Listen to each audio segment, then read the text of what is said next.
Hello again and welcome to Just Saying.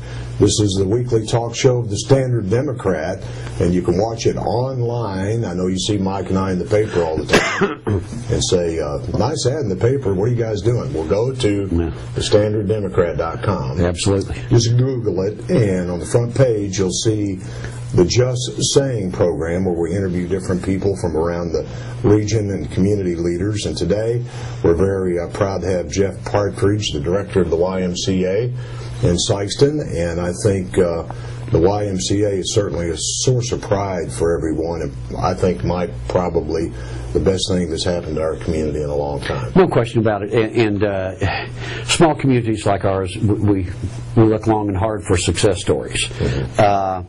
And sometimes they're hard to find. But without a doubt, the YMCA has been probably the best success story around here in the past 10 years. And a lot of that success obviously goes to this man here. But there were others involved, and it was truly a community-wide effort to bring this here. Why is it so successful? Why is the YMCA such a successful, good feel story for our community? Well, I think you kind of hit on it. You talked about all the people that were involved from day one when I got here. Right. We had the right people involved, right people helping spread the message, and that just enabled us to.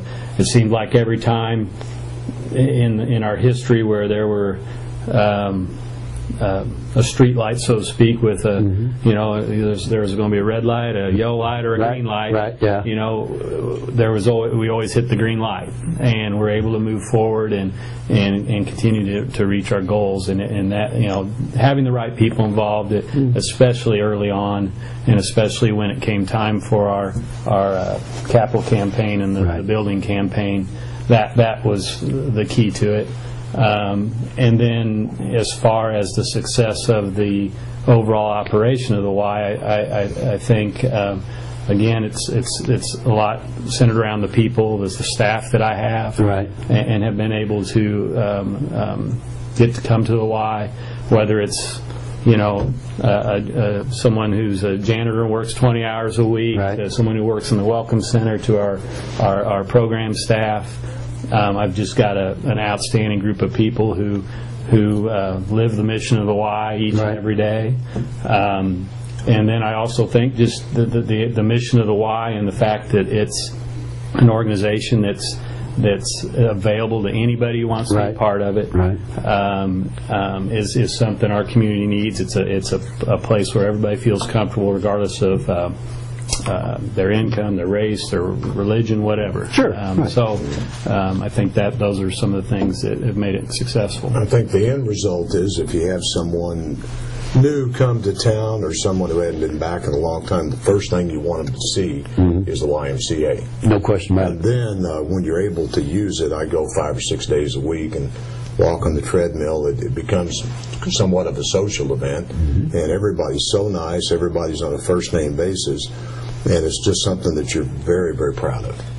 Well, and one of the keys to the YMCA's success is, after the Capital Fund drive that you mentioned, which was marvelous, spectacular, I think it exceeded everybody's expectations, and the Y was up and running, it has continued to add programs and benefits and services for the community since those early stages, and it continues to do that to this very day.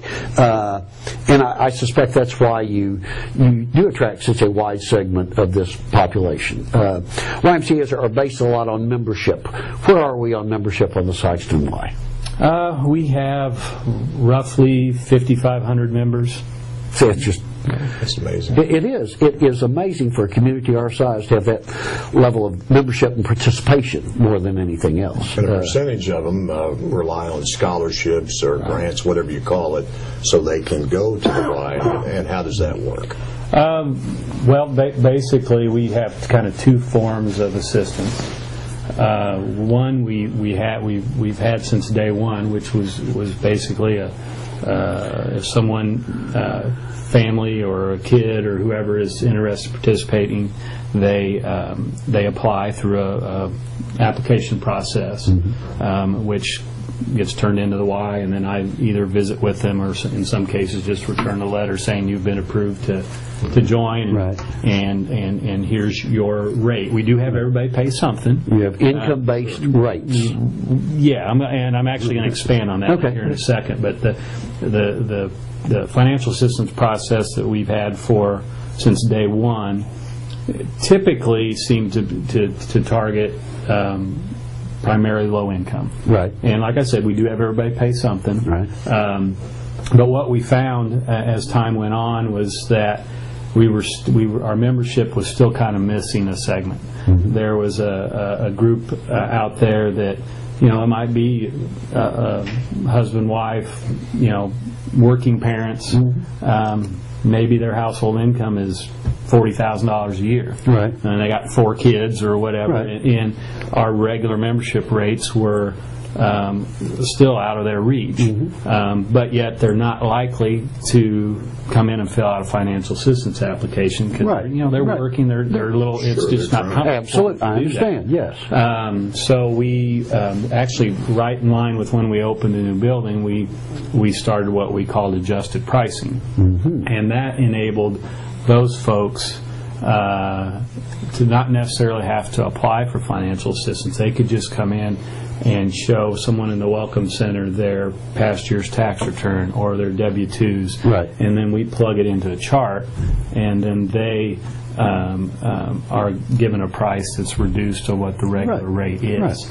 Right. And to me that just enabled us to reach out and meet our mission even more. I mean, part of our mission statement is to be available to all, and now, I mean, I really feel like we truly are, and because there's really, unless you just don't want to be a member of the Y, you can be one now. Whether you're low income and need to do the financial assistance application process, or you've got the adjustment. Whether you're mid-range and there's some adjustment in there. Remember the cost of running the facility, and of course you get the membership, you get donations, you got all kinds of partners that make regular pledges. You still need to go out there from time to time and ask for additional funds to make this all work. I mean, it was amazing the money was raised to put it in the condition it is now, and then the ongoing to support those scholarship programs to keep the Y running. You've got to do occasional capital campaigns.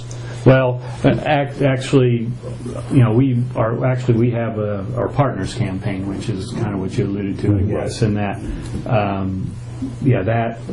helps support the day-to-day, the scholarships, the programs that we offer. The majority of the programs that we offer don't cover the cost, the true costs of running those. Right. So we need. Every year we need annual support. I mean, our membership is 5,500 people, and that's a lot. You think if everybody's paying membership dues, that's going to cover the cost of everything, but it really doesn't. Yeah. You consider that roughly 23% of the people are getting some sort of assistance. Sure. And our building's bigger. We're offering more programs. We have more staff. We have more costs. So we've grown, but our needs as far as assistance has grown too. They grow. I mean, we've gone from 1,700 members to 5,500 members. And if you just do the math, think of the percentage of assistance that has grown along with that. Right. So we do still need annual support. And there are costs associated with that, obviously. Exactly. Now, our webcast today, as you probably know, is somewhat limited on time. We try to stay in the 10, 12 minutes unless Charlie yells at us. So obviously you don't have time to tell us all the program services available. Highlight a few of those that seem to be popular. Okay. Our very first program that we ever offered was our summer day camp program. I remember we did it the first summer at Rotary Park. We didn't have any facilities. Right. The highlight of day camp in the summertime was playing on the dirt pile at Rotary Park. But that had roughly 6 or 7 kids in it the first day we offered it. Now that program has, 120 or so kids in it, 10 weeks, all summer long. We're fortunate enough that Tanner Street Church and First United Methodist Church allow us to use their facilities. Right. Because if we had all those kids at the Y plus everything all day long, plus everything else that's going on, it would be absolute chaos. So that's a fantastic program that's grown over the years. We've been running an after-school program for a number of years, and just this past January, we expanded that program where now we're in 5 school sites. We used to just be in one school site, and the kids were bused from the various schools to there. Now we're in 5. We're in all the elementary schools and the 5th and 6th grade center, and that program's really starting to really take off now. Those are 2 really strong programs. Our group exercise classes have just blown up. We have a wide variety. We have everything from, arthritis classes where basically they pretty much spend their time in a chair doing stuff with exercise bands and exercise balls and so forth, to Zumba, which is kind of the rage now, which is a Latin dance class kind of geared more towards younger folks. It's just a wide variety that no matter what your fitness level is, there's something for you. And I think just the kind of the group of seniors that we have that are they're involved in various groups of classes, or just going to walk on the track or whatever. But the neat part about that is that if you're there in the morning, they're there. Yeah, they're there for the exercise, but as much a part of it is the camaraderie and the socialization that get out of it, which is what Steve alludes to. I mean, not just because I'm a senior either. Well, we'll talk about that. Yeah, they're like a family, right? And they watch out for each other, and it's a, I just kind of think, what would those folks be doing if Y wasn't here? That's exactly right. And when you're there, you observe the families that come in with little bitty kids, and they've got the nursery to take care of them. You got the seniors that come in day and night to walk on the treadmill or walk on the track above. You got kids playing basketball in the gym. By the way, some of them were on state championship teams. Yes, absolutely. You have an Olympic-sized pool. Mm-hmm. It's a great place for community events. So if there was a way to measure the return on investment to our community, there's nothing that compares to it, in my opinion. And if you had your wish list, Justin, and you could add a program or 2, are there any gaps that we're not filling in? Are there any dreams that you might have? I think, and this is kind of a national-wide thing that the National-wide is working on as a whole, and trying to get some signature programs that address some needs nationwide. And one of them is closing the achievement gap for kids, especially from low to moderate income families as far as school goes. The academic achievement, yes. So Wise are uniquely positioned to address that because, like for example, a day camp program that has 100 kids all summer long. Mm-hmm. There's a way somehow to move some more educational components with into a captive audience. Existing program. Absolutely, yes. Same with an after-school program.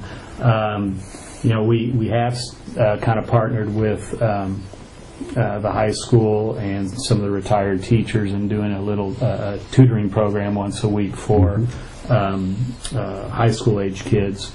Kind of expanding on those kinds of things that can impact community needs. So I know we're getting short on time here, but I know you have a current campaign where people can come in and support the Y in a new way. You can do it by being a member, number one, or you've got partnership programs. Tell us what this latest campaign's about. Well, it's our annual partners campaign, and we have a goal this year of $80,000, and we've got roughly 40 volunteers or so out now soliciting businesses and individuals to support the Y.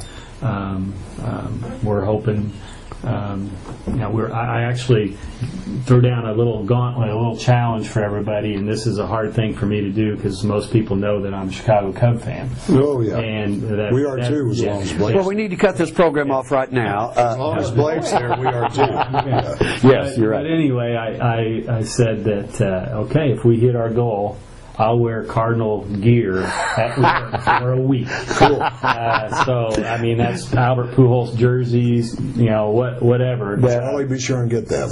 Makes it worth the price of admission right there. I think that'll motivate a few people to get behind it. So hopefully we'll be successful. And I can't imagine, but I know it is so. If you've never been into the Y for a tour, take the time to do it. Yeah. It's so impressive.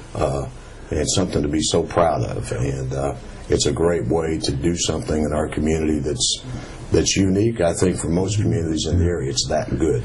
Well, and as we started this program, and Jeff said, it's successful because of the wide participation from all segments of our community, the leadership that's involved in it, and that's what makes it a success without a doubt. But every good organization has to have leadership, and Jeff's been excellent for that. So we are running out of time.